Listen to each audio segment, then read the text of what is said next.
മുസ്ലിമീങ്ങളായ നമുക്ക് നമ്മുടെ വിശ്വാസകാര്യങ്ങൾ അറിയണം, നമ്മുടെ ആദർശം എന്തെന്നറിയണം, നമ്മുടെ മതത്തിന്റെ ചട്ടക്കൂടുകൾ ബോധ്യപ്പെടണം.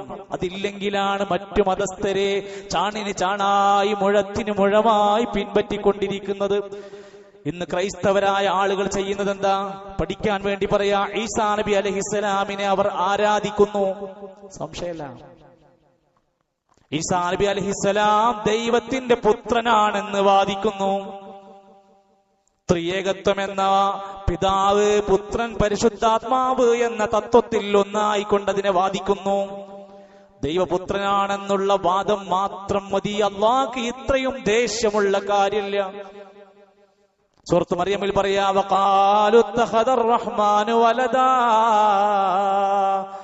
അവർ പറയാൻ തുടങ്ങി, റഹ്മാനായ റബ്ബ് മക്കളെ സ്വീകരിച്ചിട്ടുണ്ട്, റഹ്മാനായ റബ്ബിന് സന്താനുണ്ട്. ആ വാക്ക് ലഖദ് ജിഅ്തും ശൈഅൻ നിദ്ദാ, ക്രോധമുണ്ടാക്കുന്ന, ദേഷ്യമുണ്ടാക്കുന്ന, അങ്ങേയറ്റത്തെ പ്രയാസം ഉണ്ടാക്കുന്ന വാദമാണത്. അല്ലാഹ് പറയാം,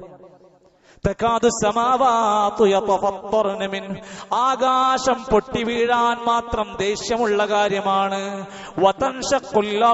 ഭൂമി പിളരാൻ മാത്രം ദേഷ്യമുള്ളതാ. ഉരുകിത്തീരാത്ത, പൊട്ടിത്തീരാത്ത പർവ്വതം വരെ തകർന്ന് തരിപ്പണമാകാൻ മാത്രം ദേഷ്യമുണ്ടാക്കുന്ന വാക്കാണത്. ഇത് പറയരുത്. അള്ളാന്റെ പേരിൽ ആ വാദം നിങ്ങൾ ഉന്നയിക്കരുത്. ഈസാ നബി അലൈഹിസ്സലാത്തു വസ്സലാമിന്റെ ഈ ചരിത്രപരമായ കാര്യങ്ങൾ മനസ്സിലാക്കിയിട്ട് ജീവിക്കേണ്ടവരാണ് വിശ്വാസികളെങ്കിൽ. ക്രിസ്മസ് എന്ന് പറയുന്ന ആഘോഷം നടന്നുകൊണ്ടിരിക്കുന്നു. ഞാൻ ഈ സംസാരിക്കുന്നത് പ്രിയപ്പെട്ട മുസ്ലിമീങ്ങളെ നമ്മൾ മനസ്സിലാക്കാൻ വേണ്ടിയാണ്. ഇതൊരിക്കലും മതവിദ്വേഷമല്ല, മതസൗഹാർദ്ദത്തിനെതിരുമല്ല, മറിച്ച് മതം ഒന്ന് പഠിക്കേണ്ടതുണ്ട്. ഈസാ നബി അലൈഹിസ്സലാത്തു വസ്സലാമിനെ ദൈവമായി, ദൈവപുത്രനായി സ്വീകരിച്ചുകൊണ്ട് നടക്കുന്ന ആഘോഷമാണല്ലോ ഇപ്പൊ നടന്നുകൊണ്ടിരിക്കുന്നത്. അതിന്റെ ഭാഗമായിട്ടാണ് ആ മതത്തിന്റെ ആളുകൾ നല്ല പ്രത്യേകമായ കേക്കുകൾ മുറിക്കുന്നു, സുന്ദരമായ പുൽക്കൂടുകൾ ഒരുക്കി വെക്കുന്നു, വീടുകളിൽ സ്റ്റാറുകൾ കെട്ടിത്തൂക്കുന്നു, രാത്രി സമയങ്ങളിൽ വന്ന് കരോളും പാട്ടും ഡാൻസും ഒക്കെയായി അവരതിന്റെ ഒരു ആഘോഷത്തിന്റെ ത്രില്ലിലാണ്. ശരി, അതവരുടെ മതമാണ്, അവരുടെ വിശ്വാസമാണ്.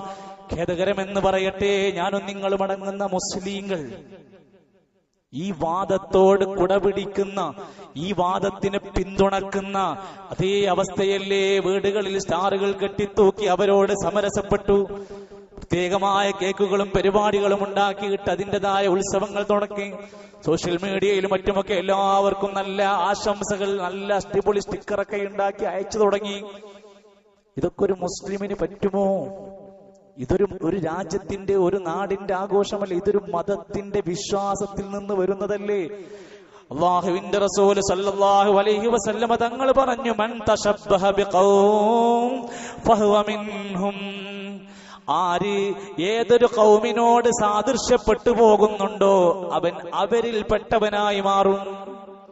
ആ വേഷവും ആ കോലം സ്വീകരിച്ചും അതിനോട് സമരസപ്പെട്ടു പോകുന്ന അടയാളങ്ങളൊക്കെ നമ്മളും കൊണ്ട് നടക്കാൻ തുടങ്ങിയിട്ടുണ്ടെങ്കിൽ നമ്മൾ അതന്നെയാണ്, നമ്മൾ അവരിൽ പോലെ തന്നെയാണ്. പുതിയ തലമുറ ആഘോഷിക്കാൻ എന്തെങ്കിലും ഒന്ന് കിട്ടാൻ കാത്തിരിക്കാം.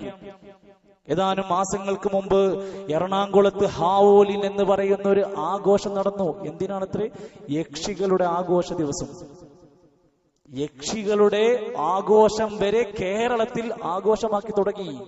എല്ലാ ആഘോഷത്തിന്റെയും പിന്നിൽ ത്രസിപ്പിക്കുന്ന എന്തൊക്കെയുണ്ടെന്ന് എല്ലാവരും ചിന്തിക്കുക. നമ്മുടെ തൊട്ടടുത്ത പരിസരത്ത് മമ്പറത്തല്ലേ സുഹൃത്തുക്കളെ, 18 തികയാത്ത മക്കള് ജീപ്പ് ഓടിച്ച് റൈസിംഗ് നടത്തിയിട്ട് ജീവൻ പൊലിയാൻ മാത്രം ഭീതി ഉണ്ടാക്കുന്ന രൂപത്തിൽ വാഹനം ഓടിച്ചത് നമ്മുടെ ജില്ലയിൽ, നമ്മുടെ പരിസരത്തല്ലേ.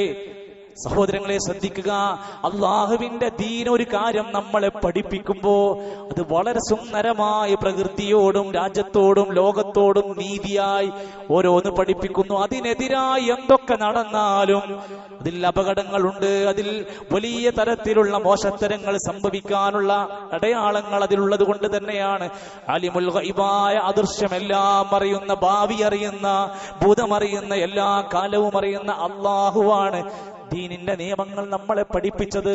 അതൊന്ന് മനസ്സിലാക്കുക, അത് പഠിക്കുക. വേറിട്ടു നിൽക്കേണ്ടിടത്ത് വേറിട്ട് നിൽക്കാൻ, മനുഷ്യരെന്ന നിലക്ക് മതം നോക്കാതെ സ്നേഹിക്കേണ്ടിടത്ത് സ്നേഹിക്കാൻ, ഐക്യപ്പെടേണ്ടിടത്ത് ഐക്യപ്പെടാൻ, അതേപോലെ തന്നെ കാരുണ്യ പ്രവർത്തനങ്ങളിൽ പങ്കാളിയാവാൻ ഒരു വിശ്വാസിക്കും ഒരു തടസ്സവുമില്ല.